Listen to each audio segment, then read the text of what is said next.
I will go. ஏசாயா சொன்ன நான் போ. இந்த போகிறேன்னு சொல்றதுக்கு முன்னால சில தகுதிகளோடு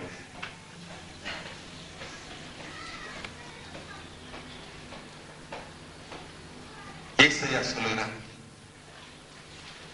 6ஆம் அதிகாரம் 5ஆம் வசனத்தை 6ஆம் வசனத்தை வாசித்தீங்கன்னா, அப்பொழுது நான் ஐயோ அதமானே, நான் அசுத்த உதடுகளுள்ள மனுஷன், அசுத்த உதடுகளுள்ள ஜனங்களின் நடுவில் வாசமாயிருக்கிறவன், சேனைகளின் கர்த்தராகிய ராஜாவை என் கண்கள் கண்டதே என்றேன்.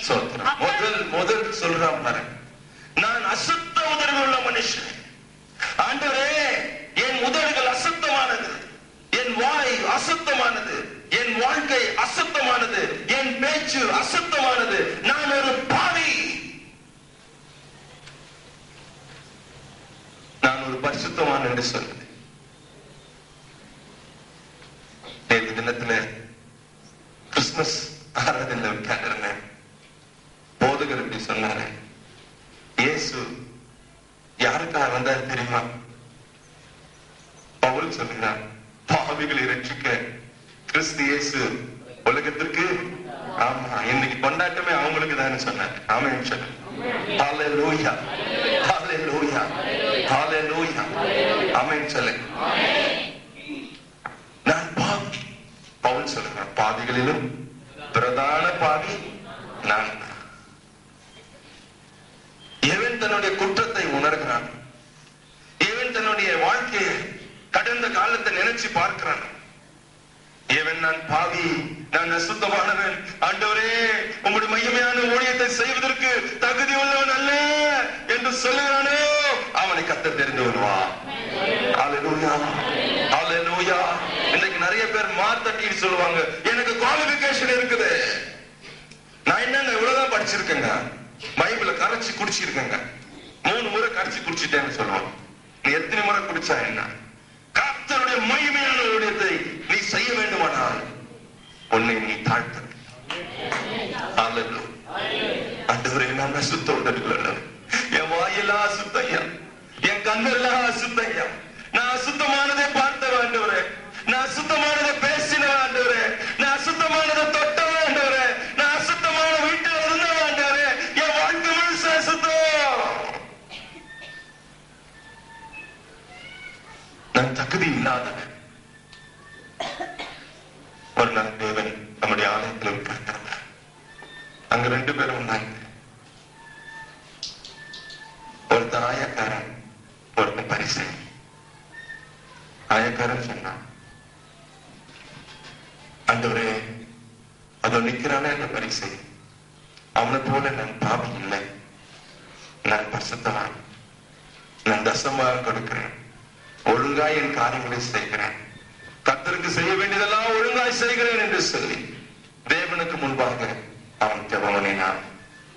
ஆனால் அந்த பரிசேயனும் தூரத்துல நின்று சபைக்குள்ளே வரக்கூட தகுதி இல்லாதவனை போல தன் மார்பிலே அடித்துக் கொண்டு, ஆண்டவரே, பாவியாக என் மேல் கிருபையாயிரும் என்று சொன்னார். இயேசு சொன்னார், அவன் இல்ல, இவனே நீதிமானாக்கப்பட்டவனாய் போனான்.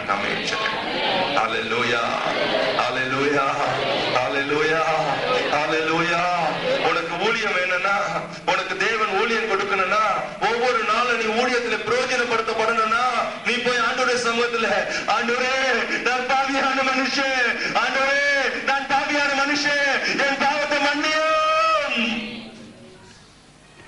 ஆண்டவரே, நேத்து நான் மகிமையா ஊழியம் செஞ்சேன், இங்க விழுந்தாங்க, அங்க விழுந்தாங்க, பேய் ஓடிச்சு, பிசாசு ஓடிச்சு, இன்னைக்கு ஊழியம் கொடுன்னு சொல்லி நான் ஊழியம் கொடுக்க மாட்டேன். மார்பிலை அடித்துக் கொண்டு, ஆண்டவரே, ஆண்டவரே, என் மேல் இரக்கமாய், என் மேல் கிருபையாய். நான் அசுத்த உதடுகள் உள்ள ஒரு மனுஷன், என் உதடுகள் அசுத்தமானது, நான் பாவத்தினால் நிறைந்தவன், என் தாய் என்னை பாவத்திலே கற்பம் தரித்தாள். அப்படி சொன்னீங்கன்னா நீ அவருடைய பார்வையிலே நீதிமானாக்கப்படுவாங்க. ஹல்லேலூயா, ஹல்லேலூயா, ஹல்லேலூயா, ஹல்லேலூயா. இன்னைக்கு நிறைய பேருடைய ஊழியம் படித்துக் கொள்வதற்கு காரணம் நம்மையே பெருமையா நினைச்சிருக்கோம், பிசாசு பெருமை என்னும் மாயைய நம்முடைய இருதயத்துல கொண்டு வந்துடுவான்.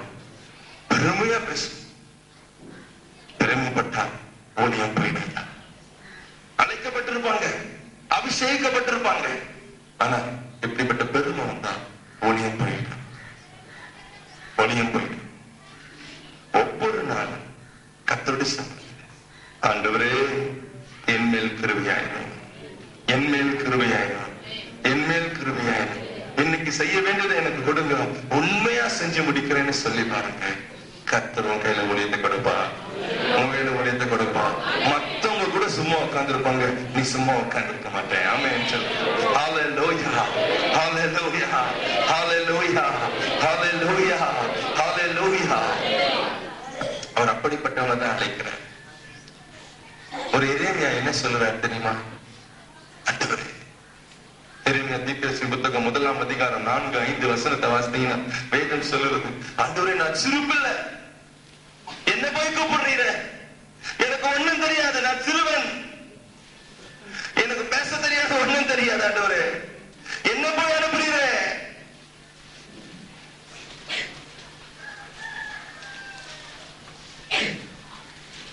6ஆம் வசனம் அப்படி சொல்லுது, அப்பொழுது நான் கர்த்தராகிய ஆண்டவரே, இதோ நான் பேச அறியாத சிறு பிள்ளையா இருக்கிறேன் என்றேன். பாத்தீங்களா எப்படி தன்னை தாழ்த்துறாங்க? கர்த்தர் முன்னால வந்து ஊழியம் கூப்பிடுறாரு. பாப்பா உன்னை ஊழியத்துக்கு கூப்பிடுறேன், வா, உன்னை ஒரு பெரிய தீர்க்கதரிசியா நான் மாற்ற போகிறேன், வா சொல்லுறேன். நான் சிறுவன் ஆண்டவரே, என்ன போய் கூப்பிடுறேன். இன்னைக்கு நம்ம என்ன சொல்லுவோம்? ஆட்டே அப்பா தேவனே நான் வந்து கூப்பிடுறேன், அவ்வளவுதான். ஊரெல்லாம் ஓடுவோம், எனக்கு கர்த்தர் கூப்பிட்டுருக்காரியா, எனக்கு கர்த்தர் கூப்பிட்டுருக்காரு. ஒரு கேசட் ஒண்ணு போட்டுரும், ஒரு மேகசின் ஒண்ணு போட்டுரும், என்னென்ன செய்ய முடியுமோ அத்தனையும் போட்டு ஒவ்வொன்றிலையும் எழுதிடுவோம். கர்த்தர் என்னை ஊழியத்தை அழைச்சார், நான் ஒரு தீர்க்கதரிசி. கர்த்தர் என்னை ஊழியத்தை அழைச்சார், நான் ஒரு அப்போஸ்தலன். கர்த்தர் என்னை ஊழியத்துக்கு அழைச்சார், நான் இப்படிப்பட்ட ஊழியக்காரன் என்று அழைக்கிறேன். நான் ஒரு சிறு பிள்ளை.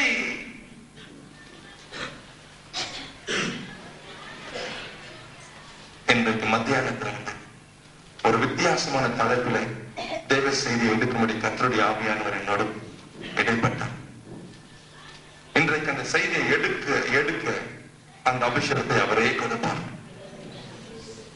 தேவ சபையில காணப்படுகிற 5 ஊழியங்களை குறித்து நான் எடுக்க போகிறேன், இன்றைக்கும் நாளைக்கும். அதற்கு முன்னால் ஆயத்தப்படும். அந்த ஊழியத்தை நம் கையில தேவன் கொடுக்கணும்னா ஆயத்தப்படும். ஆயத்தத்துல முக்கியமானது, ஆண்டவரே நான் பாவி, ஆண்டவரே நான் சிறு பிள்ளை, ஆண்டவரே எனக்கு இந்த தகுதி கிடையாது, எனக்கு தகுதி கிடையாது. எனக்கு நீங்க ஊழியம் கொடுத்தீங்கன்னா நீங்க என் கூடவே இருக்கணும். அல்லேலூயா சொல்லுங்க, அல்லேலூயா, அல்லேலூயா, அல்லேலூயா. ஊழியம் கொடுக்கிறது நம்ம கையில இருந்தாலும் கொடுக்கிறவர் கூடவே இருக்கணும், ஞாபகம் வச்சுக்கோங்க. ஆமென். அவர் கூட இல்லைன்னா ஊழியம் செஞ்சு பிரயோஜனம் இல்லை. நம்ம பெரிய ஊழியம் கொடுக்கணும், ஊழியம் கையில கொடுத்திருப்பாங்க, ஆனா அவர் கூட இருந்தாதான் மகிமை. ஆமென் சார், ஆமென். அது ஊழியம் கொடுக்கிறவரை விட்டுறாதீங்க, ஊழியத்தை வாங்கிக்கிட்டு ஊழியம் கொடுக்கிறவர் விட்டுறாதீங்க. ஊழியம் கொடுக்கிறவர் கூட இருந்தாதான் ஊழியமே நம்ம கூட இருக்கணும். ஆமென். Thank you Jesus. அவர் நம்மை பரிசுத்தப்படுத்துகிறார், நம்மை சுத்தப்படுத்துகிறார், நம்முடைய வாழ்க்கையில் இருக்கிற கலைகளை எடுத்து போடுகிறார். ஊழியம் செய்யணும்னா மிகவும் அவசியம் பரிசுத்தம். இயேசு கிறிஸ்துவினுடைய ஊழியத்தை பார்த்திருக்கீங்களா? வேதம் சொல்கிறது, யோவான் 8ஆம் அதிகாரம் 46ஆம் வசனத்தை வாசித்தீங்கன்னா, என்னிடத்துல பாவம் உண்டு என்று உங்களில் யாரால் சொல்லக்கூடும். நம்ம சொல்லுவோம், அப்படி இல்லைங்க, எல்லாரும் பாவம் செய்து தேவ மகிமை அற்று போய்விட்டது என்று எழுதியிருக்கிறது. அது அப்பையா? என் தாய் என்னை பாவத்துல கர்ப்பம் தரித்தாள் என்று எழுதியிருக்கிறது. அது தாவீது காலத்திலையா? இன்றைக்குதான் ரத்தம் இருக்கு, இயேசு கிறிஸ்துவினுடைய ரத்தம் நமக்காய் சிந்தப்பட்டிருக்கு, இலவசமாய் கொடுக்கப்படுகிறது. அது நம்மை கழுவி சுத்திகரிக்கிறது. பாவங்களை அறிக்கையிட்டால் பாவங்களை நமக்கு மன்னித்து எல்லா விதமான அநியாயங்களை அக்கிரமங்களை நீக்கி நம்மை சுத்திகரிப்பதற்கு அது உண்மையும் நீதியுள்ளதா இருக்கிறது என்று 1 யோவான் 1:9 சொல்லுகிறது. அறிக்கை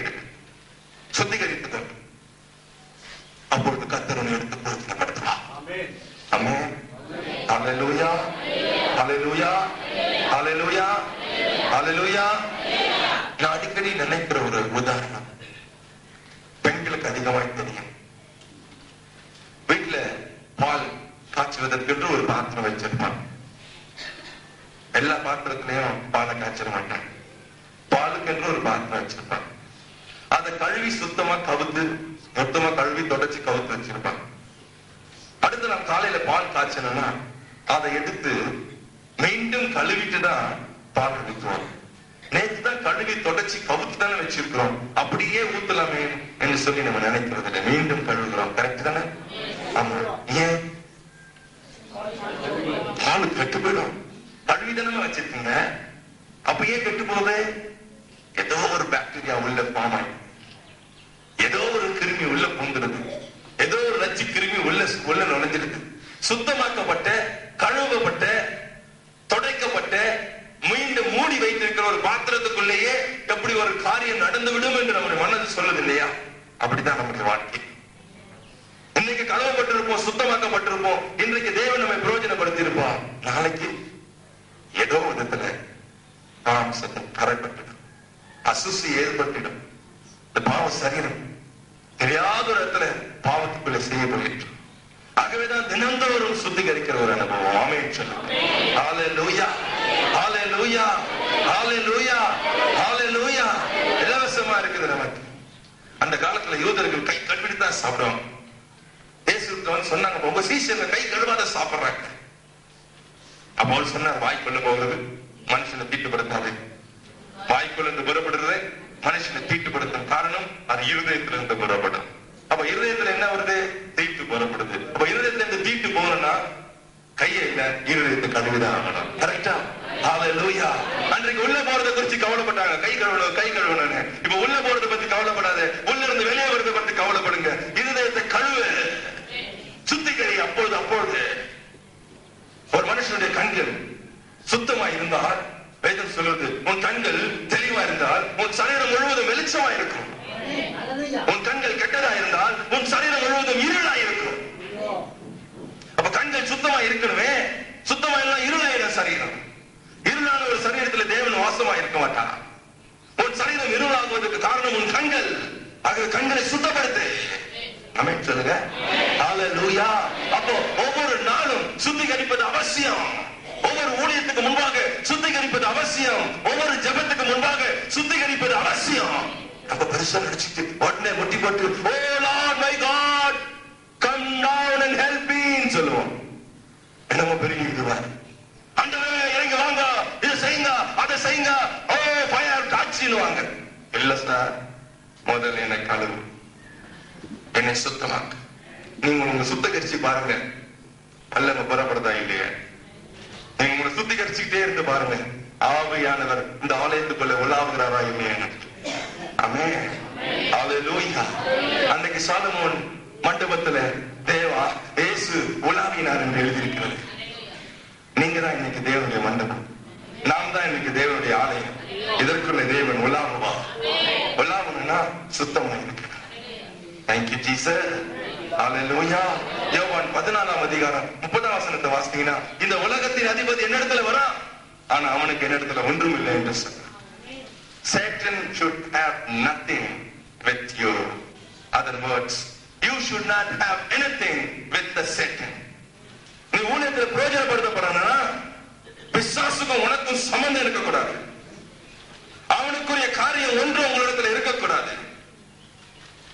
இருந்துச்சுன்னா ஒரு காரியத்திலே ஜெயம் பெறவே. வேதத்துல வாசிக்கிறோமே, பிசாசினால் உண்டான என்ன காரியம்? மாம்சத்தின் கிரியைகள், ஜீவனத்தின் பெருமைகள். மாம்சத்தின் இச்சை, கண்களின் இச்சை, ஜீவனத்தின் பெருமை, இவை ஒண்ணு நமக்குள்ள காணப்படக்கூடும். கோபம், எரிச்சல், பொறாமை, சீர்கேடான வீண் பேச்சு, இப்படிப்பட்ட காரியங்களை விட்டு விலகு.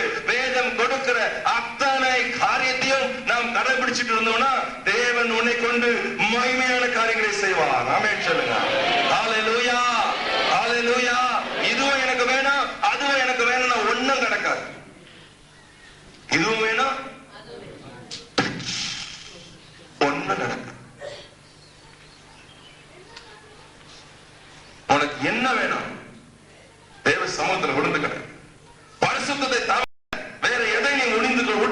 கொண்டாலும் அணிந்து கொண்டாலும் உன்னுடைய ஊழியத்துல மகிமையை பார்க்க முடியும். பரிசுத்தத்தை இழந்துட்டோம், கதை முடிஞ்சு போச்சு. ஆகவேதான் ஏசாயா சொல்றான், நான் நசுத்துவதற்கு மனுஷன். ஹல்லேலூயா. அவன் சாதாரண மனுஷன் இல்ல, அவன் தீர்க்க தரிசனம் சொல்றான் பாரு. அவன் தரிசனம் பார்த்துட்டு இருக்கான். நம்ம கண்ணு முன்ன தரிசனம் வருது, சொப்பனத்திலே யாரா நம்மளை அடிக்கிற மாதிரிதான். எதா ஒண்ணு அடிக்குது, எதனா ஒண்ணு விரட்டுறது, எதனா ஒண்ணு குத்துது, மெதிக்குது. ஒருத்தர் சொன்னா, என் நெஞ்சு மேல ஒண்ணு குதிக்கு தை தை தைன்னு ராத்திரில. அவனுக்கு அப்படியெல்லாம் இல்ல, தேவனுடைய மகிமையை பார்க்கிறான். ஊசியா ராஜா மரணமடைந்த நாட்களிலே தேவனுடைய ஆலயம் அவருடைய வஸ்திரத்தின் தொங்கலால் நிறைந்திருக்கிறத பார்க்க. He saw a glorious vision. He is a saintly man. ஆனாலும் அவன் வாயிலிருந்து வந்த வார்த்தைகள் அசுத்த உதடுகள் உள்ள மனுஷனையா. தரிசனம் பார்த்துட்டு, தேவனுடைய மகிமையை பார்த்துட்டு, தேவனுடைய வஸ்திரத்தின் தொங்கல் ஆலயம் முழுசு நிரப்பி இருக்கிறத பார்த்துட்டு அசுத்த உதடுகள் சொல்றான். நீங்க நான் எங்க போயிட்டு be holy as I am holy. இயேசு சொன்னார், அவர் பரிசுத்தராய் இருக்கிறது போல நீங்கள் பரிசுத்தராய், நீங்க நடக்கிற எல்லாவற்றிலும் பரிசுத்தராய் இருக்கிறது என்று பேதுரு சொல்லினார். ஆமென். Be holy.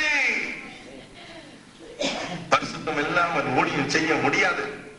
கொஞ்சம் அசுத்தம் இருந்தாலும் ஊழியத்தை சோதிச்சு பாரு. ஒருத்தர் சொன்னாரு, உங்க வேதனையோடு சொல்லு, ஊழியர் கூட்டமா இருக்கனால தைரியமா சொல்லு. ஒரு ஊழியர் சொன்னார், பொய் சொல்லாம இருக்க முடியாதியா, ஒரு மனுஷனை காட்டுங்க. இந்த இடத்துல நின்று பிரச்சனை ஒரு போடியது. உனக்கு யாரையும் காட்ட முடியலன்னா நான் உனக்கு இயேசுவை காட்டியா. அவர் ஒரு பொய்யும் சொல்லல. உன்னை காட்ட முடியலன்னா இயேசுவை காட்டு. But don't say ஒரு மனுஷனை காட்டு. அப்படின்னா எங்கேயோ நம்முடைய வாழ்க்கையில கோளாறு இருக்கு. பொய் சொல்லிட்டு ஊழியம் செய்ய முடியாது. ஒரு பொய் சொல்லி பாருங்க, உன் ஊழியம் உன்னை விட்டு எடுக்கப்பட்டு விடும். ஒரு விளையாட்டுக்கு பொய் சொல்லி பாருங்க, அபிஷேகம் நம்மளை விட்டு எடுக்கப்பட்டிருக்கோம். நம்மளால அபிஷேகத்தை நிறைய முடியாது. என்னையா நேத்து ஜெபம் எவ்வளவு அன்னைட்டிங் இருந்துச்சு, அலசி பாருவோம் வாழ்க்கை. நேத்து அவ்வளவு அபிஷேகம் இருந்துச்சு, அதுல வந்து நினைச்சு பார்த்துட்டு வா, எங்கன்னா ஒரு இடத்துல மாத்தி சொல்லி. நான் கடந்த நேற்று காலையில என்னுடைய ஆலயத்திலிருந்து வெளியே வந்தேன்.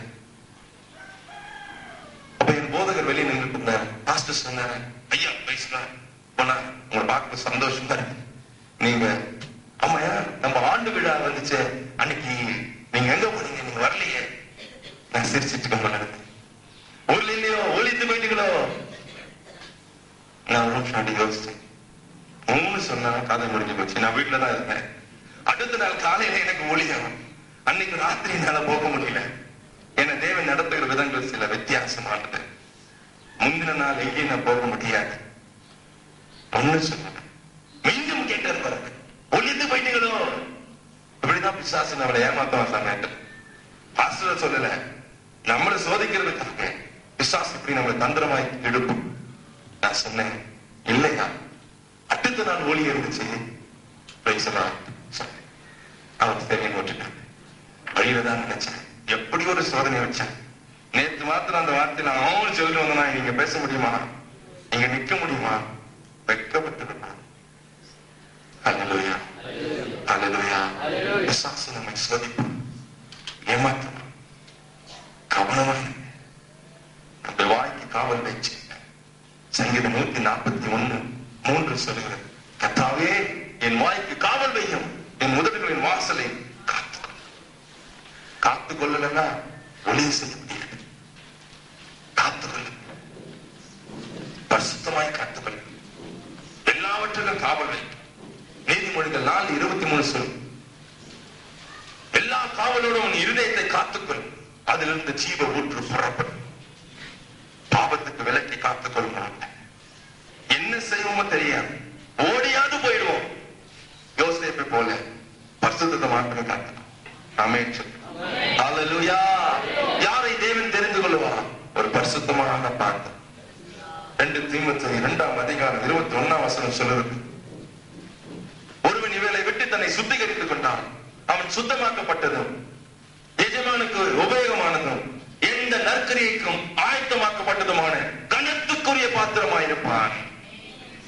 எதவைகளை விட்டு மேல எழுதியிருக்கும் ஒரு பத்தியம் சீர்கேடான வீண் பேச்சு, கேள்விகளின் பேச்சு, எல்லா பேச்சையும் விட்டுட்டு தன்னை சுத்திகரித்துக் கொண்டான். ஆமென் சொல்லுங்க. ஹல்லேலூயா, ஹல்லேலூயா, ஹல்லேலூயா, ஹல்லேலூயா. பரிசுத்தமாய் இருக்கிறவனை கர்த்தர் உடைத்து தெரிந்து கொள்வான். ஏதோ இன்னைக்கு நினைச்சிடாதீங்க, இன்னைக்கு மாத்திரம் பரிசுத்தம் இல்ல, கண்ணை மூடுற வரைக்கும், இருதயத்துல நம்முடைய இருந்து ஆவி உள்ள இருந்து வெளியே போகும் வரைக்கும், கடைசி நேரத்துல கூட உங்க கையில ஊழியத்தை கொடுப்பார். யோசேப்பு சாவர நேரத்தை கூட ஊழியம் செஞ்சா தெரியுமா? யாக்கோபு சாவர நேரத்தை கூட ஊழியம் செஞ்சா தெரியுமா? சாவர நேரத்துக்கு தலைநாட்டுல சாஞ்சிட்டு ஒவ்வொரு பிள்ளைய கூப்பிட்டு அவனுக்கு ஊழியத்தை கொடுத்தான். உன் வாழ்க்கை இப்படியா இருக்கும், உன் எதிர்காலம் எப்படியா இருக்கும். God, he blessed his children on his deathbed. இதெல்லாம் சொல்லி முடிச்சு அவர் மூச்சியா போயிட்டான்னு போட்டுருக்கு. You will have ministry till you die.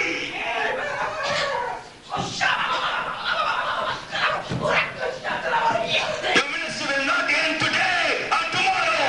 That is not retirement.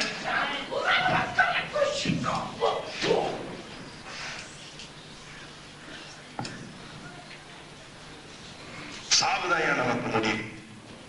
நீ ஒரு ஊழியக்காரனால் உன் மேல அபிஷேகம் வார்த்தப்படுவானால் அந்த அபிஷேகத்தினால் கர்த்தர் உன்னை நிரப்புவாராம். சாவுதான் உனக்கு ரிட்டையர்மெண்ட். அது வரைக்கும் ஓட வேண்டியதுதான். இடுப்பு வலிக்குது, குறுக்கு வலிக்குது, கழுத்து வலிக்குது, தலை வந்துருச்சு சார்,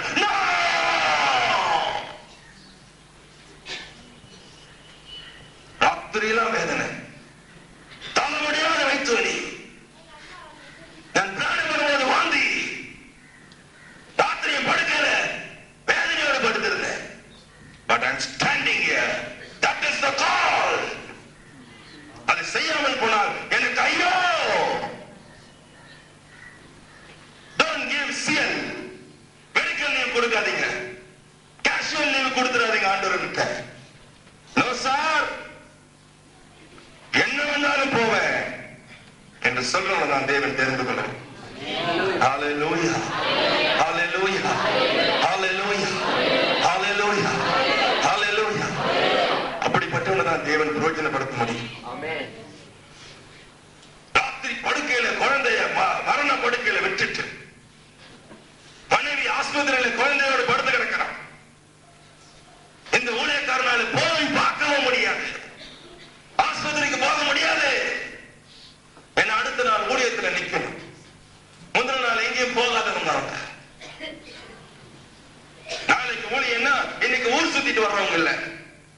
நாளை காலையில சபையில நிக்கணும் ஊழியத்துக்குன்னா, நாளை காலையில தேவனுடைய வார்த்தையை பிரசங்கிக்கிறோம்னா இன்னைக்கு ஷாப்பிங் போடுறவங்க இல்லையா? இன்னைக்கு முழு நேரம் தேவ சமூகத்துல காத்திருக்கிறவங்க. அப்படி ஊழியம் செய்யற ஒரு மனுஷனுடைய வாழ்க்கை குழந்தை வியாதியில போராடுது, போய் பார்க்க முடியும். குழந்தையா ஊழியமா? இரவெல்லாம் உறக்கமே இல்லை. ஊழியக்காரன் வியாதியினால் மனக்கவலை. தங்கையா குழந்தை போய் பார்க்கல, கத்தரிடத்துல கண்ணீரோடு விட்டாரு. அவர் பார்த்து கொள்வாரே குழந்தை. அடுத்த நாள் ஊழியம் முடிச்ச பிறகுதான் அப்படிப்பட்ட ஊழியக்காரன் இயேசு கேட்கிறாரு. அவனுடைய உள்ளத்துலதான் பாரம் இருக்கும், மற்றவங்க உள்ளத்துல பாரம் இருக்காது. இந்திய தேசத்தின் பாரம் என்னன்னா, என் தேவனுடைய ஆடுகளுடைய மந்தை அழிந்து போகுதே என்ற பாரம் உனக்கு வேணும்னா ஒரு தீர்மானம் உனக்குள்ள இருக்கு.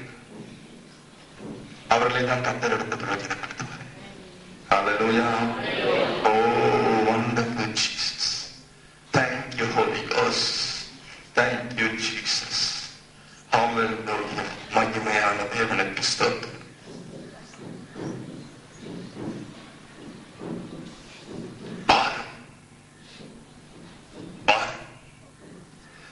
இல்லாதவங்க தேவன் ஊழியத்துல பிரயோஜனப்படுத்தணும். யாராவது வந்து சொல்லுவாங்க, ஐயா எனக்கு எப்படிப்பட்ட வியாதி இருக்கு, எனக்கு எப்படிப்பட்ட வேதனை இருக்கு, எனக்கு எப்படிப்பட்ட பிரச்சனை இருக்கு.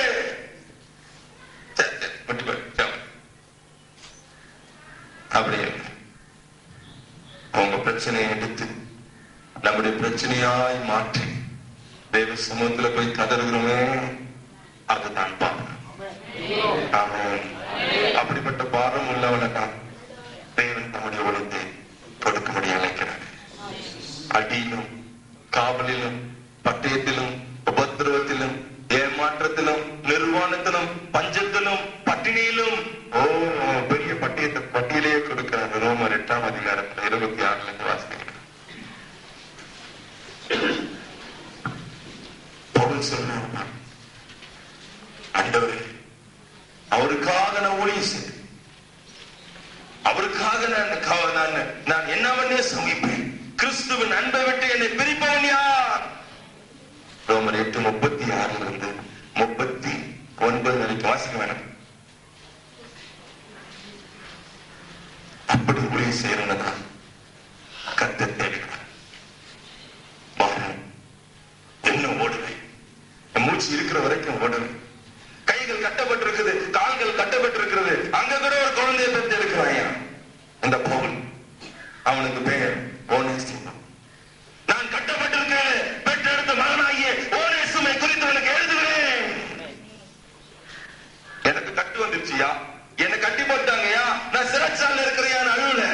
அங்கேயும் அவன் தன்னுடைய ஊழியத்தை செய்ய, அங்க காவல்ல அடைக்கப்பட்டிருந்த ஓனேசிமுக்கு இயேசுவை குறித்து சொல்லுறான். அவன் வாழ்க்கை மாறியது. That is the work. That is the work. I will preach this today. கர்த்தர்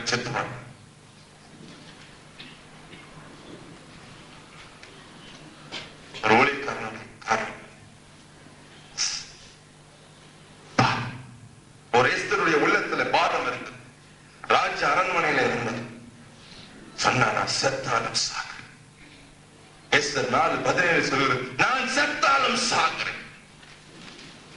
செத்தாலும் நான் சாகிறேன்னு தான் சொல்லவே தவிர நீ சாகுன்னு சொல்லக்கூடாதுன்னு ஒருத்தனை பார்த்து, I will die Lord, I will die. Hallelujah, hallelujah, hallelujah. கடைசி மூச்சு இருக்கிற வரைக்கும் போராடு, ஒரு ஆத்மாவுக்காக போராடு. கர்த்தர் மனம் இறங்குகிறாரா? கடைசி மூச்சு இருக்கிற வரைக்கும் போராடி அவர் இறங்குவார். Hallelujah, hallelujah, hallelujah, hallelujah. Thank you Jesus.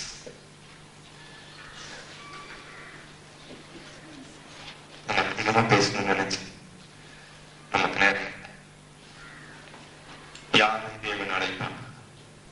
யாரை தேவன் ஊழியம், யாருக்கு தேவன் ஊழியத்தை கொடுப்பான்?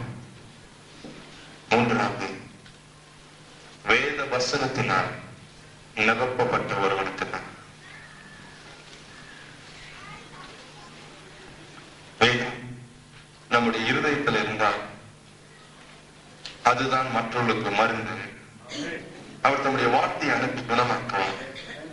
எங்கிருந்து என் வார்த்தை வரும்? அது உள்ளத்திலிருந்து பெறப்பட்டு வரும். உன்னை கர்த்தர் அனுப்புகிறார் என்று சொன்னால் உன் வாயிலே வார்த்தையை வைத்திருப்பான். அவன் சொல்லுவான், படுக்கையில அடிக்கா, நான் எப்படி படுத்து கிடக்கிறேனே, சாகிறேனே, ஜோமனுங்க, சீக்கிரமா கர்த்தர் என்னை எடுத்துக்கிட்டது, இந்த வேதனை போதும் சொல்றான். நீ சாக மாட்டாய், நீ பிழைப்பாய்.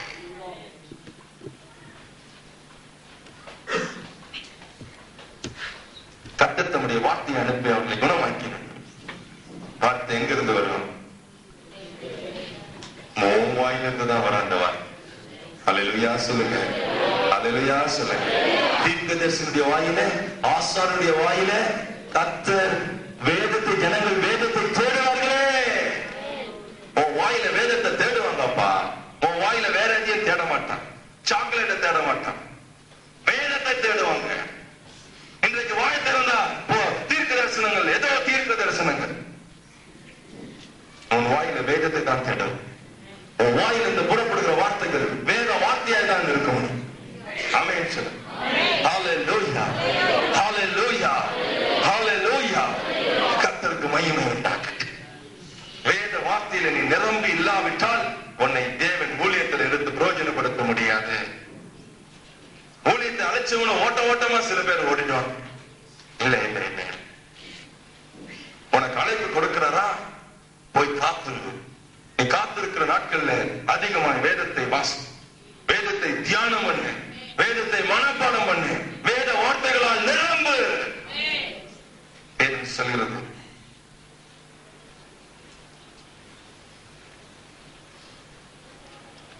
எசேக்கியேல் தீர்க்கதரிசியின் புத்தகம் 2ஆம் அதிகாரம் 8ஆம் வசனம் 9ஆம் வசனத்தை பார்த்தீங்கன்னா வேதம் சொல்றது, மனுபுத்திரனே, நீ இந்த கலக்க வீட்டாரை போல கலகக்காரராய் இராமல் நான் உன்னோடு சொல்லுகிறதை கேள். உன் வாயை திறந்து நான் உனக்கு கொடுக்க போகிறதை புசி என்றார். அப்பொழுது இதோ என்னிடத்தில் நீட்டப்பட்ட ஒரு கையை கண்டேன். அந்த கையிலே ஒரு புஸ்தகம் இருந்தது. 3ஆம் அதிகாரம் 1ஆம் வசனத்திலிருந்து வாசிக்கிறோம் பாருங்க. பின்பு அவர் என்னை நோக்கி, மனுபுத்திரனே, நீ காண்கிறதை புசி, இந்த சுருளை நீ புசித்து இஸ்ரவேல் சந்ததியாரிடத்தில் போய் அவர்களோட பேசு என்றார். அப்படியே என் வாயை திறந்தேன். அப்பொழுது அவர் அந்த சுருளை எனக்கு புசிக்க கொடுத்து, மனுபுத்திரனே, நான் உனக்கு கொடுக்கிற இந்த சுருளை நீ உன் வாயினாலே உட்கொண்டு அதனால் உன் குரல்களை நிரப்புவாயாக என்றார். அப்பொழுது நான் அதை புசித்தேன். அது என் வாய்க்கு தேனை போல் தித்திப்பாய் இருந்தது. ஆமென் சொல்லு. ஹல்லேலூயா. நீ புசிக்கலன்னா இன்னொருத்தனுக்கு எப்படி கொடுப்ப? எங்கேயோ ஒரு இடத்துல எழுதி இருக்குதுன்னு சொல்லக்கூடாது. இங்கப்பா இந்த வேதவசனம் இந்த இடத்துல எழுதி இருக்கிறதுன்னு சொல்லணும். ஆமென் சொல்லு. ஆமென். அப்படி என்னை மாற்ற மாட்டேன். ஒரு பக்கத்துல ஊழியம் செய்யணும், மறுபக்கத்துல பலன் அடைஞ்சுக்கிட்டே இருக்கணும். ஒரு பக்கத்துல ஊழியம் செய்யணும், மறுபக்கத்துல பலன் அடைஞ்சுக்கிட்டே இருக்கணும். வேத வார்த்தை, வேத வார்த்தை. எரேமியா தீர்க்கதரிசியின் புத்தகம் 15ஆம் அதிகாரம் 16ஆம் வசனத்தை வாசிங்க. அவருக்கு இப்படிதான் ஒரு காரியத்தை வேதம் சொல்வது பாருங்க. நான் உம்முடைய வார்த்தைகளை கிடைத்தவுடனே அவைகளை உட்கொண்டேன். உம்முடைய வார்த்தைகள் எனக்கு சந்தோஷமும் என் இருதயத்துக்கு மகிழ்ச்சியா இருந்தது. உம்முடைய சேனைகளின் தேவனாகிய கர்த்தாவே, உம்முடைய நாமம் எனக்கு தரிக்கப்பட்டிருக்கிறது என்று சொல். அவருடைய வார்த்தை அவனுக்கு கிடைச்சவனே அப்படியே புசிச்சு. நமக்கு கேக்கு கிடைக்குமா, பலகாரம் கிடைக்குமா, ஒரு பாக்கெட் பிரியாணி கிடைக்குமா, சாப்பிட்டுட்டு படுத்து கிடக்கும்.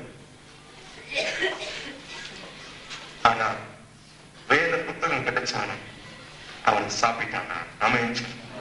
ஹல்லேலூயா, ஹல்லேலூயா. நீ வெறப்பட்டாதான் கர்த்தரை எடுத்து பிரயோஜனப்படுத்த முடியும். எந்த ஒரு வேலைக்கு போனா நீங்க எப்படி தெரிஞ்ச பட்டணத்துல போறீங்க பாருங்க. மினிமம் குவாலிபிகேஷன் டிகிரி, இல்லைன்னா உள்ளே அப்ளிகேஷனே போடாதன்னு சொல்லுவாங்க. மினிமம் குவாலிபிகேஷன் பிஓ பிஎஸ்சியோ எதுவோ ஒண்ணு டிகிரியா இருந்தா அப்ளிகேஷன் போடு. அப்படி போட்டுன்னா தப்பா ஒரு தூக்கி ஓர வச்சிருவாங்க. அப்ளிகேஷனை டச் பண்ணி பார்க்க மாட்டாங்க. ஆவிக்குரிய வாழ்விலும் குவாலிபிகேஷன் உண்டுமா? அந்த குவாலிபிகேஷன் இல்லாம அப்ளிகேஷன் போட்டா பிரயோஜனம் இல்லை. படிக்காதவனுக்கு எப்படி ஊழியம் கொடுக்கப்படும்? எனக்கு படிக்க தெரியாதா, சாப்பிட தெரியுது, எப்படி? எதையாவது செய்து படிக்க ஆரம்பி. எனக்கு படிக்க தெரியாது, ஆண்டவரே எனக்கு தான். இல்ல இல்ல, படிக்க ஆரம்பி, கத்துக்கோ. மற்றதெல்லாம் கத்துக்கிறோமே, பேச கத்துக்கிறோமே, பொய் சொல்ல கத்துக்கிறோமே, சண்டை போட கத்துக்கிறோமே, உடுத்த கத்துக்கிறோமே, இதையும் கத்துக்கொள்ள வேண்டிய அவசியம். யாரையாவது வாசிக்க சொல்லுங்க, கேளுங்க, வேத வார்த்தையினால் நிரம்புங்க. அதன் பிறகு போய் பிரசங்கம் பண்ணுங்க. ஆமென். ஹல்லேலூயா. நீ 100 வார்த்தை சொன்னாலும் ஒருத்தன் குணப்பட மாட்டான். ஒரு வார்த்தை சொல்லுங்க, வேத வசனத்துல இருந்து ஒரு மனுஷனுடைய இருதயம் குணப்படும். ஆமென். ஹல்லேலூயா, ஹல்லேலூயா, ஹல்லேலூயா. கடைசியா குறிப்பிட்டு வரேன்.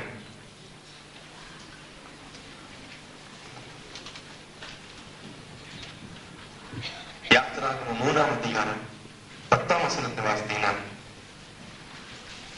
ஏன் கர்த்தர் மோசேயை கூப்பிட்டார் என்று நாம் பார்க்க முடியும். யாத்திராகம புத்தகம். நீ இஸ்ரவேல் புத்திரராகிய என் ஜனத்தை எகிப்திலிருந்து அழைத்து வரும்படி உன்னை பார்வோனிடத்துக்கு அனுப்புவேன் வா என்றார். வா கூப்பிடுறாரு பாரு. யூ கம் மோசே வா, நான் இஸ்ரவேல் புத்திரரை வெடிவித்து அழைத்துக் கொண்டு வரும்படிக்கு நான் உன்னை பார்வோனிடத்துக்கு அனுப்புவேன் வா. ஏன் இந்த மோசையை கர்த்தர் கூப்பிட்டான்? எதனால அவனை கூப்பிட்டான்? என்னாகும் புத்தகம் 12ஆம் அதிகாரம் 7ஆம் வசனத்தை வாசித்தீங்கன்னா, எபிரேயர் புத்தகம் 3ஆம் அதிகாரம் 2ஆம் வசனம் 5ஆம் வசனத்தை வாசித்தீங்கன்னா வேதம் சொல்லுறது அந்த மோசே உண்மையுள்ளவன்.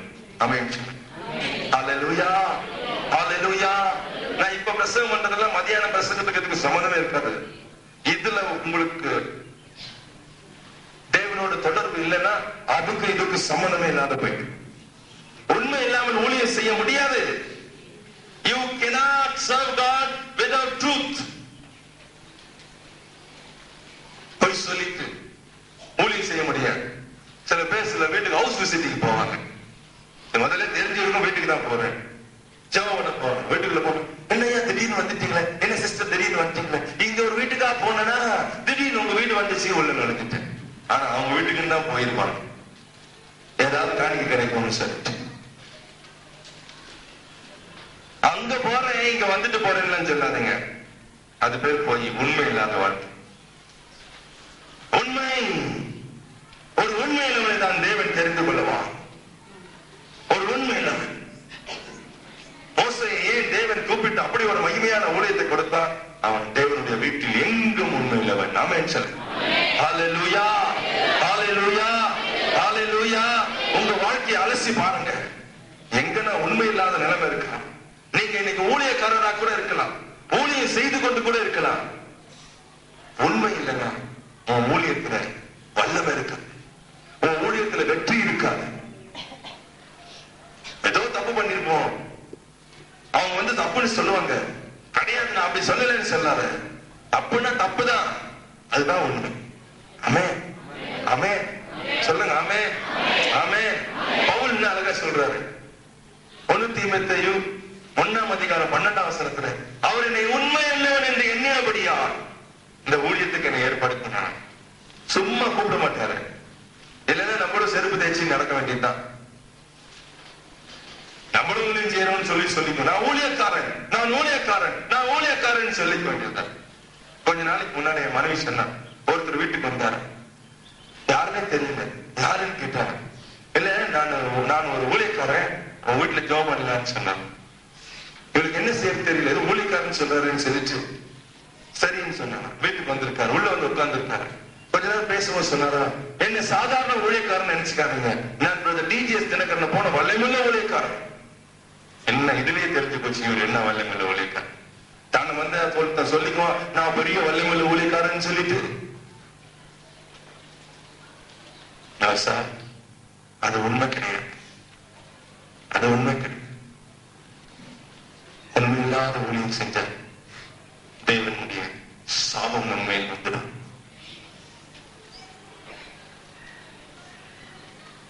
தன் வேலையில ஜாக்கிரதையில் நீ கண்டால் அவன் நீசருக்கு முன்பாக இல்லாமல் ராஜாக்களுக்கு முன்பாக நிற்பான் என்று எழுதியிருக்கிறது அல்லவா? நீ யார் முன்னால நிக்கிறவன்? நீ யாருக்கு முன்னால நிக்கிறவன்? ஒரு விசுவாசி முன்னால கையை கழுவிட்டு உங்க வீட்டுக்கு அனுப்ப சொன்னாரு கர்த்தர்னு சொல்றியா? என்ன, நான் ராஜாக்கு முன்னால நிற்கிறவன் என்று சொல்லி ஆகாப் ராஜாக்கு முன்னால நின்னானே ஒரு எலியா, அவனை போல இருக்க விரும்புகிறாயா? ஹல்லேலூயா. ராஜாவே, நான் உனக்கு சவால் விட்டு சொல்லுகிறேன், 3 வருஷம் இந்த தேசத்துல மழையும் பெய்யாது பனியும் பெய்யாது என்று சொல்லி இஸ்ரவேலின் தேவனாகிய சேனைகள் கர்த்தருக்கு முன்பாக நிற்கிற நான் சொல்லுகிறேன் என்று சொன்னானே, அவன் தான் என் ஊழியக்காரன். அவன் சொல்லுங்க, நீ ராஜாவுக்கு முன்னால நிற்கிறவனானால் நீ யாருக்கும் பயப்பட மாட்டாய். காரணம், ராஜாவுக்கு முன்னால நிற்கணும்னா உண்மை அவசியம். ஆமென், ஹல்லேலூயா. எபிரேயர் புத்தகம் 3ஆம் அதிகாரத்துல 6ஆம் வசனத்துல நீங்க வாசித்தீங்கன்னா வேதம் சொல்லுகிறது, இயேசு தேவனுடைய வீட்டுல உண்மையில அவரும் உண்மையில எவ்வளவு மகிமையான ஒரு வாழ்க்கை பாரு. அவர் உண்மையுள்ளவராய் இருந்தார். கிறிஸ்துவோ அவருடைய வீட்டிற்கு மேற்பட்டவராக, குமாரனாக உண்மையுள்ளவராய் இருக்கிறார் என்று எழுதியிருக்கு. உண்மையுள்ளவனை கர்த்தர் தெரிந்து கொள்வான். கடைசி குறிப்போடு சாப்பிட போவோம். வேதம் சொல்லியிருக்கு லூக்கா 24:49 உன்னதத்தில் இருக்கணும் ஆவியினாலே நீங்கள் கற்பிக்கப்படும் வரைக்கும் எருசலேமிலே காத்திருங்கள் என்று சொன்னார். காத்திருக்கிறவனை தேவன் தெரிந்து கொள்வார். பேதுரு 12 சீஷர்கள் 120 பேரும் சேர்ந்து மேல் வீட்டு அறையில காத்திருந்தாங்க. அன்றைக்கு இறங்கின அந்த பரிசுத்த ஆவியானுடைய அபிஷேகம் அவர்களை அத்தனை பேரையும் ஊழியக்காரிகளாய் மாற்றியது. ஆமென் சொல்லுங்க. ஹல்லேலூயா, ஹல்லேலூயா, ஹல்லேலூயா, ஹல்லேலூயா. காத்து இல்லாமனா ஊழியம் செய்ய முடியாது. காத்து இல்லைன்னா ஊழியம் செய்ய முடியாது. காத்திருக்கிறவனை தான் தேவன் ஊழியத்துக்கு அனுப்புவான்.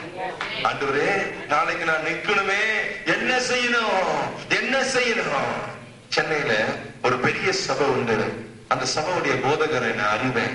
அவரிடத்துல சில சமயத்துல சில வருஷத்துக்கு முன்பாக, ஐயா இந்த கூட்டத்துக்கு வரணும், இந்த நாள் வந்துட்டு போயிடுங்க, ஒரு 5 நிமிஷமாவது வந்து நீங்க காலையில ஜெபம் பண்ணிட்டு போயிடுங்கன்னு சொன்ன அவர் சொல்லுவாரு, தம்பி நாளைக்கு ஞாயிற்றுக்கிழமை நான் சபையில எழுந்து நிற்கணும், அதனால சனிக்கிழமை முழுவதும் நான் தேவனுக்கு முன்னால நிற்பேன், வேற எங்கேயும் போக மாட்டேன். 5 நிமிஷம் கார் அனுப்புறேன், வந்துட்டு போயிடுங்க. தம்பி வேற என்னைக்காவது ஒரு நாளைக்கு கூப்பிடுவாரு, சனிக்கிழமையில மாத்திரம் எனக்கு கூப்பிடாதே. ஆமென் சொல்ல. அவர் காத்திருக்கிறபடினால்தான் அவருடைய சபை அவ்வளவு பெரிய சபையா இருக்கிறது. அவர் ஒரு பரிசுத்தவான். வல்லமையான ஊழியம், மகிமையான ஆடுகள் அவருடைய சபையில கொடுக்கப்பட்டிருக்கிறது. அநேக கிளை சபைகள் உண்டு. காரணம் காத்திருக்கிறார். ஒரு காத்திருக்கிறவரை நீ பார்த்தீனா, அல்லேலூயா, அவர்கள் கர்த்தருக்கு முன்பாக நிற்கிறவர்களா இருப்பார். ஆமென் சொல்ல. அவர்களை தான் தேவன் தெரிந்து கொள்வார். அல்லேலூயா. நீ பொறாமைப்பட வேண்டியதில்லை. அவருக்கு ஏன் எவ்வளவு பெரிய சபை, அவருக்கு ஏன் எவ்வளவு பெரிய மகிமை, அவருக்கு ஏன் எவ்வளவு பெரிய பிரான்ச்சுங்க, ஏன் அவங்க சபை வளருது? ஐயா வளரணுமா? ரகசியம் நான் சொல்லி தரேன். நீ போய் பொறாமைப்பட வேணாம். முழங்கால போட்டு தேய், காத்திரு. அவர் 10 மணி நேரம் காத்திருந்தா நீ 20 மணி நேரம் காத்திரு ஒரு நாளைக்கு. அந்த சபையை காட்டிலும் உன் சபை வளரணும். பொறாமைப்படாது. அது என்ன முறுக்கி இருக்கிறதும் போயிடும். இன்னொரு சபையை பார்த்து, இன்னொரு ஊழியத்தை பார்த்து, இன்னொரு ஊழியக்காரனை பார்த்து பொறாமைப்படாத. எனக்கு கீழே இருக்கிற விசுவாசி, நான் ரட்சிப்புகளை நடத்தினவன், நான் ரட்சிப்புகளை நடத்தினவன், அவன் ஊழியம் செய்யறானா, பொறாமைப்படாத. கர்த்தர் உன்னை பிரயோஜனப்படுத்துறாரா? ஏதோ ஒன்று உனக்குள்ள இல்லாததை அவனுக்குள்ள கர்த்தர் கண்டுவிட்டா. என்னன்னு பார்த்து நீ தெரிஞ்சுக்கோ. அதோட அந்த அபிஷேகம் உன் மேல இருக்கு. ஆமென், ஆமென், ஆமென், ஆமென் சொல்லுங்க. ஆமென், ஹல்லேலூயா. என் ஆண்டவராகிய இயேசு காத்திருந்தார். ஊழியம் ஆரம்பிக்கிறதுக்கு முன்பதாக 40 நாள் காத்திருந்தா. லூக்கா 4:1 வாசித்து பாருங்க. அவர் வனாந்தரத்துக்கு போய் காத்திருந்தா. அவர் காத்திருக்கிறார். ஒவ்வொரு நாளும் காத்திருந்தா. ஜெபத்துல காத்திருந்தா. மத்தேயு 14:23 வாசித்து பாருங்க. அவர் ஜெபித்து காத்திருந்தார். 26:36 வாசித்து பாருங்க. ஜெபத்துல காத்திருந்தார். மார்க் 1:35 வாசித்து பாருங்க. அவர் ஜெபத்துல காத்திருந்தார்.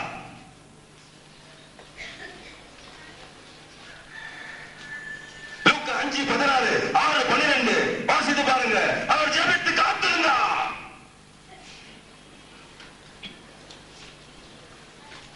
ஜெபம் காத்திருந்தார். அவசியம். இப்படி காத்திருந்தீங்கன்னா உங்க கையில ஊழியம் வரும். உங்களை தேடி கொண்டு வந்து கொடுப்பான். ஹல்லேலூயா, ஹல்லேலூயா, ஹல்லேலூயா, ஹல்லேலூயா. பாஸ்டர், அடுத்த வாரம் எனக்கு ஊழியம் கொடுக்குறீங்களா? உங்க சபையில பிரசங்கம் பண்றேன் அப்படின்னு நீ போய் கேட்க வேணாம். தேவ சமூகத்துல காத்துரு. கத்து பாஸ்டர் கிட்ட பேசுவாரு. அவர் உன் போன் நம்பர் எங்கன்னா தேடி குடிச்சு வீட்டுல கூப்பிடுவாரு. உங்க வீட்டுல, ஐயா கர்த்தர் சொல்றாரு உங்களை சபையில கூப்பிட சொல்லி, எங்க சபையில வந்து பிரசவம் பண்ணுவீரா? இதுதான் காத்திருப்பவனுடைய ஊழியம். ஹalleluya ஹalleluya ஹalleluya. நீ காத்துரு, கர்த்தர் உன்னை அறிந்திருப்பா. நீ காத்துரு, கர்த்தர் உன்னை பிரயோஜனப்படுத்துவா. நீ காத்துரு, கர்த்தர் உன்னை கொண்டு தேசத்தை கலக்குவா. ஹalleluya. இன்னைக்கு தீர்மானம் பண்ணிக்கங்க, யாரை தேவன் பிரயோஜனப்படுத்துவார். நான் சொன்ன குறிப்புகளை இருதயத்தில் எழுதி வைத்து, இதுல எங்கன்னா கோலம் இருந்துச்சுன்னா இன்னைக்கு ரெக்டிஃபை பண்ணிக்கங்க. இன்னைக்கு வாழ்க்கையை மாத்திக்கங்க. சும்மா அப்படியே கேட்டுட்டு போனா ஊழியம் வளராது. வெட்ட வேண்டியதை வெட்டிடணும். நம்ம முருங்கு மரம் மாதிரி அப்பப்போ வெட்டினாதான் இன்னும் கொஞ்சம் நல்லா கண்ணி கொடுக்க முடியும். அதே களை இருந்துச்சுன்னா பிஞ்சுதான் இருக்கும், சின்னதுல பூ கொட்டி விடும். வெட்டு, கச்சாவை வெட்டி வீழ்த்துங்க, தகர்த்து எரிங்க. எனக்குள்ள காணப்படுகிற நமக்கு பிரியமில்லாததெல்லாம் சொல்லுங்க. சோம்பல், தூக்கம், பலவீனம் எல்லாம் எடுத்து வீசுங்க. போய் முழங்கால மடக்கு. ஒரு ஊழியக்காரர் சொன்னார், 1 மணி நேரம் ஜெபம் பண்ணலன்னா நீ போய் ஊழியம் செய்யாத. குறைஞ்சது ஒரு நாளைக்கு 1 மணி நேரமாவது ஜெபம் பண்ணலனா நீ ஊழியம் செய்யாத. அல்லேலூயா. ஒரு பசுத்தவான் என்று சொன்னாரு, 1 மணி நேரம் நீ ஜெபம் பண்றீங்களா, 2 மணி நேரமாவது நீ வேதத்தை வாசின்னு சொன்ன. இதெல்லாம் ஊழியத்துக்கு மிக அவசியமான கருவிகள். 2 மணி நேரம் பைபிள் வாசிங்க, 1 மணி நேரம் ஊழிய ஜெபம் பண்ணுங்க. கர்த்தர் உங்களை கொண்டு 5 நிமிஷம் மகிமையான ஊழியத்தை செய்வார். நீ 5 நிமிஷம் மகிமையாக காணணும்னா தேவனுடைய மகிமை ஆகி அந்த இடத்துல இறங்கி 5 நிமிஷம் அந்த இடத்தை அசைக்கணும்னா 1 மணி நேரமாவது ஜெபம் பண்ணு, 2 மணி நேரமாவது வேதத்தை வாசி. ஹalleluya. எனக்கு நேரம் இல்லையா, நான் எப்படியா போவேன்? நீ ஊழியத்துக்கு வேணாம், நீ ஊழியத்துக்கு வேண்டாம். எனக்கு நேரம் இல்லைன்னு சொன்னா ஊழியத்துக்கு நீ அவசியம் இல்லை. கர்த்தர் வேலை ஆள் இல்லைன்னு சொல்லிட்டு கூப்பிடல. He has so many people. கல்லை எழுப்புவாரியா? உங்களுக்கு தெரியுமா இன்றைக்கு எத்தனை நடராஜன், எத்தனை முனுசாமி எழுந்து கர்த்தருக்கு அந்த ஊழியம் செஞ்சுட்டு இருக்கான். எத்தனை பழனிசாமி ஊழியம் செய்யறான். எத்தனை கர்த்தருடைய பிள்ளைகளை தேவன் தெரிந்து கொண்டு உபயோகப்படுத்த தெரியுமா? எஸ்தரே நீ தூங்கி போனாய், தேவராலே நீ தூங்கி போனாய், ஆபிரகாமே நீ சோத்திரம் சாமியா இருக்கிறாய். ஆகவேதான் ஊழியம் இல்லை உன் கையில.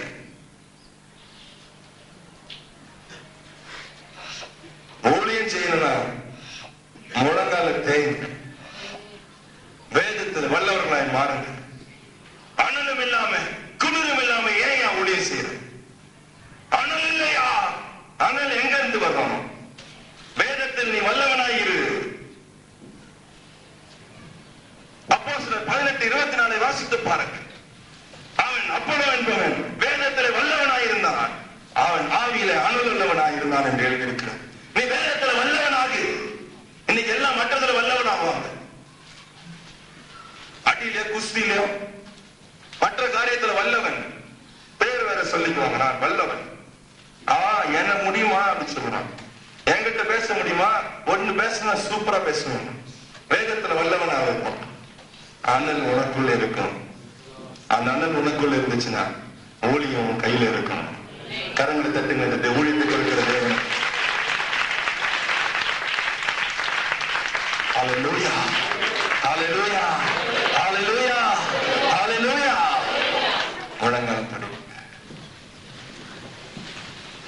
சீக்கிரம் முழங்கால் படிக்கணும்னா அப்பதான் புக்கு தூக்குறது பயப்படும்.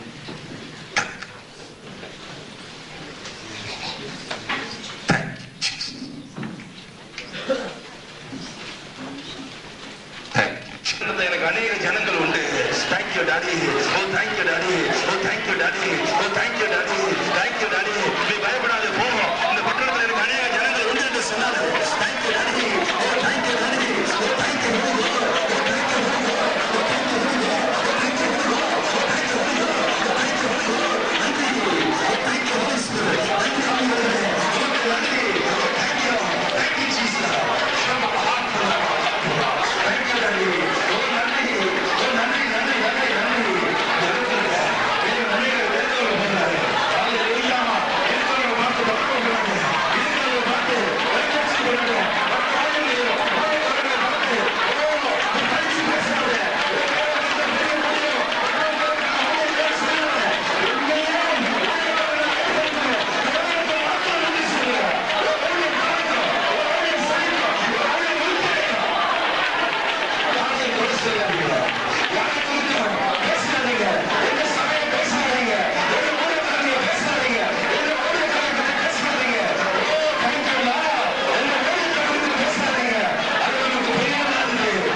என்ன செய்வார்? தேசத்தை கலக்கிடுவாரு, தேசத்தை கலக்கிடுவாரு. மகிமையான ஊழியத்தை கையில கொடுப்பாரு. நீங்க ஜெபிக்கலையா? நீ ஜெபிக்கிறதுனா இல்லையா? உங்ககிட்ட வேத வாசிப்பு இல்லையா? வேத வசனம் உனக்கு தெரியலையா? தேவ சமூகத்துல தீர்மானம் எடுங்க. வேதத்தை இனி வாசிப்பேன். ஹல்லேலூயா, ஹல்லேலூயா. வாசிச்சு முடிப்பேன். வேதத்தை வாசிச்சு முடிப்பேன். மீண்டும் மீண்டும் வாசிச்சு முடிப்பேன். ஒரு நாளைக்கு இத்தனை அதிகாரமான வாசிப்பேன். ஒரு வருஷத்துல இத்தனை முறையான வாசிப்பேன். தீர்மானிச்சு விழுந்து போற கத்தர் புரிஞ்சு கத்தர் பிரயோஜனப்படுத்த முடியாது. தீர்மானிச்சு தீர்மானத்துல உறுதியா இருக்கிறதா கத்தர் பிரயோஜனப்படுத்த முடியும். வேதத்தை இத்தனை முறை வாசிப்பையா. ஒரு வருஷத்துக்கு இத்தனை முறை உபாசம் பண்ணுங்க. ஒரு வாரத்துல இத்தனை நாள் உபாசம் பண்ணி ஜெபிப்பேன். தேவ சமூகத்துல கதறுவேன். தேவத்தை காத்திருப்பேன். நீ ஊழியக்காரனா இருந்து இது வரைக்கும் ஊழியம் இல்லையா? இன்னைக்கு போய் செஞ்சு பாருங்க. இந்த 2 நாள் முடிச்சவரை போங்க. வேதத்தை எடுத்து வாசிங்க. பக்கம் பக்கமா வாசிங்க. 1 மாசம் ஆகட்டும், 2 மாசம் ஆகட்டும், 3 மாசம் ஆகட்டும், 5 மாசம் ஆகட்டும். ஒன்னு ஊழியத்துல கத்தர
கலக்கிறவனா நீ மாறிடுற.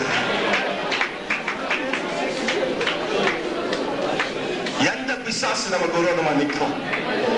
எது நமக்கு முன்னால சவால் விடும்? சும்மா பிசாசு முன்னால நின்று இயேசுவின் நாமத்துல என்ன கத்திராதீங்க. அதுக்கு முன்னால அந்த நாமம் தரித்த இயேசுவுக்கு முன்னால நீங்க காத்துருங்க. அப்போது அந்த நாமம் தரித்தவர் உன்னோடு இருப்பா. அந்த நாமத்தை நீ பிரயோஜனப்படுத்தும் போது பிசாசுகள் நடுங்குமா. ஹல்லேலூயா, ஹல்லேலூயா, ஹல்லேலூயா, ஹல்லேலூயா, ஹல்லேலூயா, ஹல்லேலூயா. ஷம்மரியா ஹாச்சரா பாபா. இன்னைக்கு தேவனத்துல கதறி அழுது, ஐயோ நான் ஊழியக்காரன் நினைச்சிட்டேனே, ஆண்டவரே என்னோட பெரிய ஊழியக்காரன் நினைச்சிட்டேனே, என் வாழ்க்கையில ஜெபம் இல்லையே, என் வாழ்க்கையில வேதம் இல்லையே, எனக்கு வேத எழுத்துக்கள் தெரியாது, வேத வசனங்கள் தெரியாது, ஆண்டவரே நான் வியாதிக்கு ஏற்ற மருந்து கொடுக்க எனக்கு தெரியாது.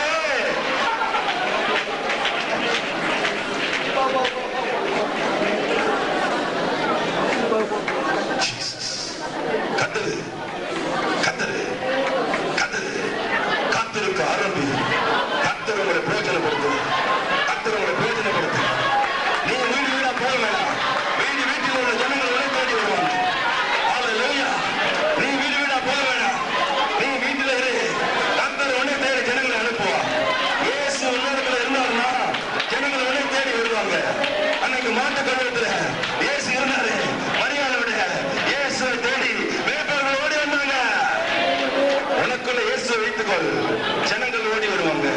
தேவ தூதர்கள் லட்சணியை சொல்லுவாங்க, போங்க அங்க போங்க, அந்த ஊழியத்துக்கு போங்க, அந்த ஊழியக்காரங்க போங்க, அந்த ஊழியக்காரங்க போங்க. நீ சொல்லுவாய், நீ விடுதலை பெறுவாய், நீ ரட்சிக்கப்படுவாய், நீ நன்மை பெறுவாய், நீ ஆசீர்வதிக்கப்படுவாய். தேவ தூதர்கள் லட்சணை சொல்லுவாங்க.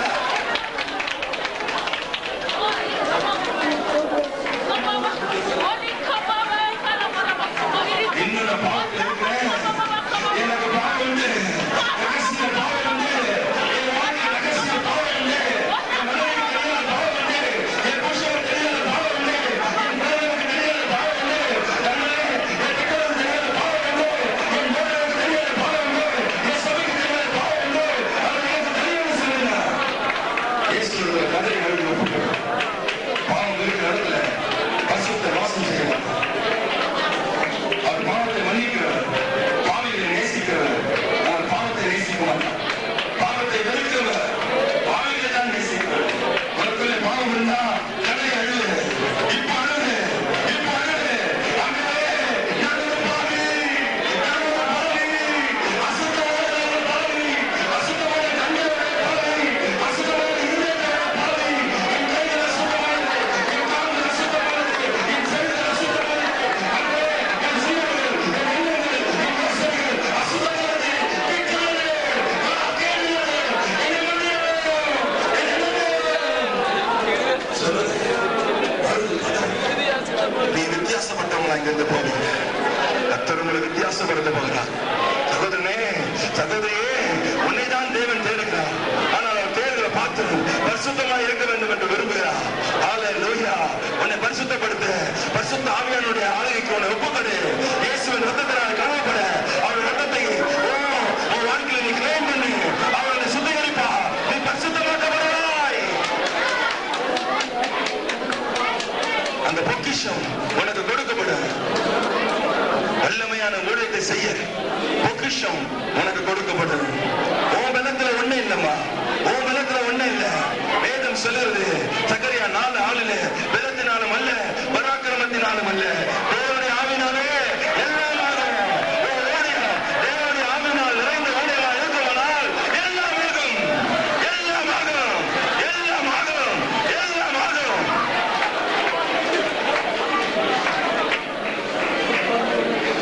I want every eye closed. எல்லா கண்களும் மூடிக்குங்க, எல்லா கண்களும் இருக்க மூடிக்குங்க, திறக்காதீங்க ஒரு 2 நிமிஷத்துக்கு. ஆண்டவரே, நான் பாவம் செஞ்சுட்டேன், என் பாவத்தை மன்னி. நான் ஒரு பாவி, ஊழியம் செய்ய எனக்கு தகுதி கிடையாது, என்னை மன்னி. இன்னையிலிருந்து பரிசுத்தமாய் வாழ எனக்கு கிருபை செய். அப்படி சொல்றவங்க யாராவது இருந்தீங்கன்னா உங்க கரத்தை மாத்திரம் உயர்த்து. கர்த்தர் உன் கண்ணத்தை பார்க்கட்டும்.